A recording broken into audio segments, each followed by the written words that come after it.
Queen Elizabeth II left nothing to chance when it came to her funeral. The state hearse carrying Britain's longest-serving monarch's coffin was designed by the royal household and Jaguar Land Rover, according to Harper's Bazaar. The Queen had ultimate say over the vehicle, just as she did with all her funeral arrangements, consulting on the planning process and approving the final model before her death last week at the age of 96. The vehicle was on full display on Wednesday as it moved the Queen's coffin from Buckingham Palace to Westminster Hall in London, where it will remain for 4 days so that mourners to pay their respects.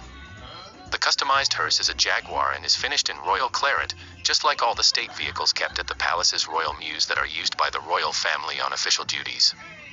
It also features the Queen's royal cipher and has large windows in the rear to ensure that members of the public are able to see her coffin on its travels.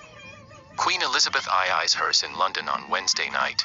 As she died at her Balmoral Castle estate in Scotland, the Jaguar wasn't the first vehicle to carry the Queen's coffin, and it won't be the last.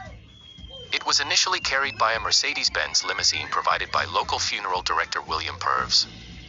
Buckingham Palace announced on Thursday that her coffin will be taken from the Palace of Westminster to Westminster Abbey for a state service on Monday conducted by the Dean of Westminster.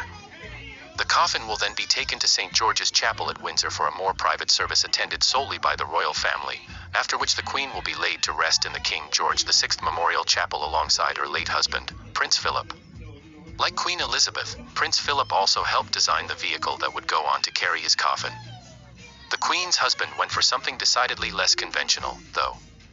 The Duke of Edinburgh, who was an avid sportsman, wanted his coffin to be carried in a heavily customized Land Rover Defender 130-gun bus following his death last spring at the age of 99.